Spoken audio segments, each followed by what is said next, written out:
शेतकरी मित्रांनो यावर्षीचा सरसकट पीक विमा 35,000 रुपये हेक्टरी हा शेतकऱ्यांना 15 जानेवारीपासून वितरण होण्यास सुरू होणार आहे. बऱ्याचशा शेतकऱ्यांना वितरण झालेलं आहे मागील काही कालावधीमध्ये. पण जेव्हा आचारसंहिता लागली होती नगरपालिकेच्या निवडणुकीची तेव्हापासून थांबले होते वितरण करणे. पण आता डबल सुरू करण्यात आलेले आहेत.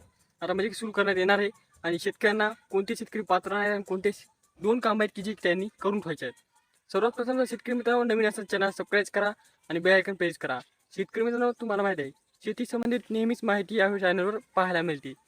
जे काही शेतकऱ्यांचे नुकसान झाले त्या नुकसानानंतर शेतकऱ्यांनी पीक विमा भरला होता.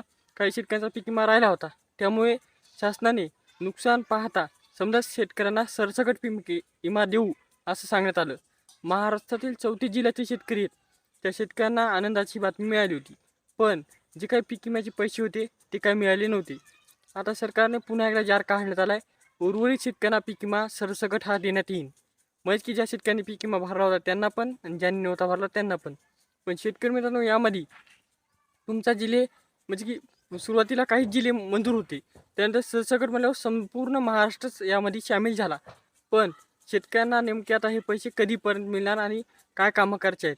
शेतकरी मित्रांनो 15 जानेवारीपासून सुरुवात झाल्यानंतर जानेवारीच्या एंडिंगपर्यंत संपूर्ण महाराष्ट्रातील शेतकऱ्यांना त्यांचे जे काही हेक्टरी निधी आहे ते त्यांना मिळून जाईल त्यांच्या नुकसानानुसार. त्यानंतर शेतकरी मित्रांनो काही शेतकऱ्यांचं कसं आहे की त्यांना नुकसान भरपाई मिळालेली आहे किंवा पीक विमा मिळालेला आहे त्या शेतकऱ्यांना डबल नाही मिळणार. आता कोणती दोन कामं आहेत की जे करायचे आहेत. समजा पहिलं म्हणजे की फार्मा आय डी काढलेली नसली काढून घ्यायची आहे जेणेकरून फार्मा आय डी खूप आवश्यकता आहे प्रत्येक कामासाठी. त्यानंतर आधार कार्ड बँकला KYC करून लिंक करायचं आहे म्हणजे की आधार कार्डची KYC करून बँकला लिंक पाहिजे तर तुमचे हे जे काही पैसे जमा होतात. नाही तर जे काही DBTद्वारे सरकार आता पैसे टाकीत आहे DBT प्रणालीने ते पैसे आधार कार्ड थ्रू तुमच्या बँकेत येतात. पण असे जे तुमचे आधार कार्ड KYC करून लिंक नसतात तर तुम्हाला पैसे रुपये हे मिळणार आहे.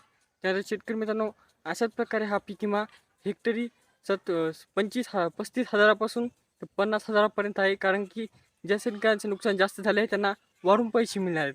तर शेतकरी मित्रांनो अशा प्रकारची माहिती होती. तुमच्या मित्रांना नातेवाईकांना पाहुण्यांना शेअर करा आणि तसेच नवीन असं चॅनल सबस्क्राईब करा लाईक करा. भेटूया नेक्स्ट मूवी तोपर्यंत धन्यवाद.